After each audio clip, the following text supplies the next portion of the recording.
So now we're going to combine all this together. We're going to read some data, we're going to read a file, we're going to make some dictionaries, we're going to make some lists, and we're going to use all these things to build a real program. So what the real program is going to solve, and so let's see if you can solve this, right? Read this text really quick, like in 1/100th of a second or so, and figure out what the most common word is and how many of these things there are. It's kind of like the problem we showed you before, except I was showing you names. So figure it out. What is the most common word? And how many are there? Or maybe let's just skip to the next slide because humans are so bad at this. I mean, and humans are looking at this and saying like, no, I refuse to do this. As compared to the other ones where we actually tried, now we're not even going to try. It's like, dude, how about we just write some Python code to solve this problem? I know how this turns out. We've seen this story before. Okay, so here's the basic pattern. We're going to use a dictionary. We're going to use split. Split gives us back a list, and then we're going to loop through the list, and then we're going to do the histogram pattern so we can go through the list. So this program, which we'll soon switch to reading a whole file, but for now we're just going to read a single line. Then we just learn how to write another loop outside this loop. So here's what we do. We start out, we make a dictionary. We read a line of text. Type, type, type, type, type. Line of text goes into this variable line. Then we split it, right? And then we get back a list of words. We're going to print those words out. And then what we're doing is whatever that line was, we're going to loop through the words. You know, word, word, word, word, whatever it is, word, whatever's on that line. And then we're going to update the count. So this is that little idiom. We're going to grab the old value of our count for the particular word we're looking at, or 0, add 1 to it, and stick it back in. So this is both going to do the new and the existing. So that's the basic program. We're doing exactly what we did before, except now we are taking line from input and we're making the list of words by using the split function. You get the idea now. So here we're going to run this with a bit of code. Here's our long line of text. I have to break it so it fits on my screen. The clown ran after the car and the car ran into the tent and the. So that gets put into the variable. Then it splits it, and this is the word. So this is just taking this line of text and breaking it based on spaces, and then we get a list of, 15, 20 or so words. Then we write the loop that loops through each one of these things and makes a little histogram for every word. The, clown,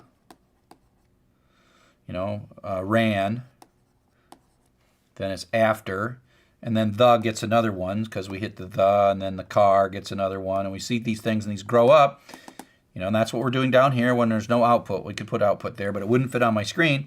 And then at the very end, we're going to print all these counts out. Okay, and then we can look and see, oh, the thing with the highest histogram is the one with the highest histogram.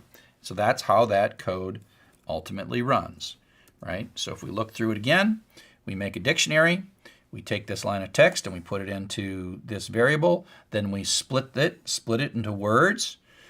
And then we have this word that goes iteration across the words in the line. And then we do the counting trick. And then at the end, we print all these things out. And we can see the largest one. Okay? So that's a common pattern in text processing, looking for words. Now, let's talk a little bit more about some of the capabilities of dictionaries. We've used for loops to go through strings. We've used for loops to go through files. We've used for loops to go through lists. And now we're going to use a for loop to go through a dictionary. Again, for some iteration variable in some collection. And so what you do here is, not because I named it key, key's a great name for it, but key is going to take on the successive value of the keys, not the values. Okay, it's not going to go through the values. In the list, it goes through the values, but in a dictionary, it goes through the keys. So it's going to print out Jan, Chuck, and Fred. Remember, order doesn't matter. I mean, order is unpredictable inside of dictionaries. Now, if I actually want to get these values, then I just say count sub key, right? And so key is whatever, Jan, Chuck, and Fred. And so this is count sub Jan, count sub Chuck, and count sub Fred. And so that's how we go through the key value pairs in a very, very simple for loop. Just remember, if you just put the name of a dictionary here, the loop is going to go through the keys in the dictionary, not the values in the dictionary, but you can get every value, just say count subkey or whatever the dictionary name is, subkey. And so what you can do here is you can kind of see what's going on is we can actually tell Python, what we're doing right here is we're telling Python to convert this dictionary variable to a list. So lists have less information, and that ends up giving the keys, right? And so this is a list. It doesn't have keys and values. It just has the keys. And so that's what happens when you do that. And you can either say make a list based on the contents of this dictionary, or you can say take this dictionary and give me the keys. This is a keys method within dictionaries, and it gives us the same thing, which is a list of the keys. List of keys, right? Now, if we want the values, we can ask of that too. We have a method inside that's called values, jjj.values, and that says give me a list of the values, and that gives me the values. It pulls out the values 1, 42, and 100. Of course, the order is not the order we put them in, but it turns out that the values do correspond in order to the keys. So whatever the value of the key value pairs are in the dictionary, if you ask for the keys and you ask for the values a moment later, they come out in corresponding order. So Jan maps to 100, Chuck maps to 1, and Fred maps to 42, even though the order is not the same as the order that you originally put them in. One thing that we'll talk about in the next is what we call tuples, but there is another method called items that gives us back a list of key value pairs, which is different than the dictionary itself, and it is a list. So if you look at this as a list, these little guys with parentheses are called tuples, which is the next chapter. But we see the Jan maps to 100, Chuck maps to 1, Fred maps to 42. This outer thing is a 3-item list, but each item itself is a data structure called a tuple. But we'll talk about that in a short period of time. This whole items thing can be used with a for loop to loop through simultaneously the key value pairs. And so items gives us back keys and values. And so when you write this for loop, and this is a really cool Python thing, you can put 2 iteration variables. No other language that I know of has ability to do more than 1 iteration variable. So what happens here is we've given it 2 iteration variables, and AAA goes through the keys, and BBB goes through simultaneously the values. So as one is bouncing, the other one's bouncing too. So it is basically saying, I usually call this K and this V to mean key and value, but I'm using non-mnemonic variables so I don't confuse you. And basically that just means that we're going to go through all the key value pairs, right? This was the key, this is the value, and we're going to run this loop 3 times because there's 3 things in the dictionary, and we're going to hit each of the key value pairs. And so it prints out Jan 100, Chuck 142. So this is a very succinct and convenient way to go through a dictionary and see all the key value pairs and not have to manage any of the stuff manually. I usually name this K and V, or key and value, because that keeps it straight in my mind. The key is the first iteration variable, and the value is the second iteration variable. Okay, with that, we can actually now circle all the way back to chapter 1. Remember I told you that you would understand every line of this at some point, and this is the moment. This is the moment that you are going to understand every single line. And if you've been doing your homework and the work up to now, and you sort of understand the lecture we just got done doing, you should understand every single line. And it's not all that hard, like what, 10 weeks later or whatever it is, or 10 days later. Okay, so let's start at the beginning. Heck, it's easy. You're an expert now. You know a lot of Python.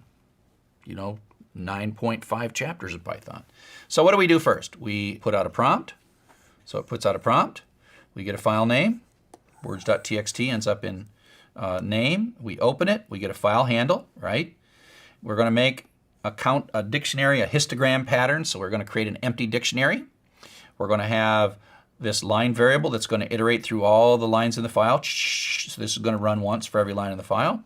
We actually don't have to do the strip because the split kind of does a strip for us automatically. It ignores spaces at the end. It only does, and so we don't really have to do a strip. You could do a strip here, but it wouldn't hurt. You think of this file as like word, word, word, word, word, a second line word, word, word, word, word, word, word, word. This outer for loop is going through line for line, and then we do the split, which gives us each of these words. And now we have an inner for loop, and that's going to go through each of the words in the file, right? So this is word in words. This is still one line. So we're going to go through the words, and we're going to say count subword equals counts get word. This is that idiom. Go back to that part. I won't explain that. That just makes the histogram, right? And we're going to end up accumulating these counts over the entire file. So this is 2 loops. We're going to each line, then we're going through the words in the line, then we go to the next line, then we go through the words in the line, next line, and then we're making a histogram as we go. You know, little histograms building up for the different words, and the histogram is extending. At this point in the code, inside counts, we have a complete histogram of every word on every line of that file. And now all we have to do is figure out what the largest one was. And this takes us back to a couple chapters ago where we're looking for the largest. Okay, you can't use the max function here because it's all sort of hidden inside this dictionary. So what we're going to do is we got this histogram in counts. You know, it's the words, word, and then, you know, the little things counted up. All right, so we're going to look through here and we're going to look for the tallest one, and then we're going to remember both what the count was and what the word is. And so we're going to make a variable called the biggest count that we've seen so far, and the word that is associated with that biggest count. So I'll call my variables big count and big word. And so now I'm going to have iteration go through the items, which is the key value pairs. So the word variable is going to go through all the keys, and the count is going to go through all the values, the numbers. And we're doing a maximum loop. And if the big count is none, which means we're on the first word, or the count we're looking at for the particular item we're looking at, you know, 4, is bigger than the previous one, 1. If it's the first one, or if count is greater than the biggest count, then remember it. This is kind of the remember. We're going to remember what the word was that we had, that where we saw the biggest number. We're remembering the word, and we're going to remember the count. And then we'll do this a bunch of times, and if we find later, much later, something that's got a little higher number, like 8 or something, then we will fix that as well. Okay? And so this runs all the way through all the things, and when it comes out, big word and big count, the residual at the end of the loop, the residual stuff at the end of the loop will be the largest word and how many times. And so all that magic is happening sort of from here to here. That magic happens, and in words.txt, we see that the word 2 is the most common. It's seen 16 times. And in the clown text that we've been playing with, the word the happens, and it's 7 times, and that's the magic. So this is a slide that if you don't understand every single character, every single, why is the word none? What did the word none mean? It's time to go back and check, right? This is a time to review. This is the time to understand what we're talking about, because we're just going to get crazier from here. And this is really important basics, because this is a complete program that does something non-trivial. Okay? So remember this slide. Okay? So we have talked about dictionaries. We've compared them to lists. We've shown how to use the get operation. We've looped through files. We took a look at tuples. Tuples is what we're going to talk about next, and we're going to sneak peek. We'll talk about sorting dictionaries coming up next.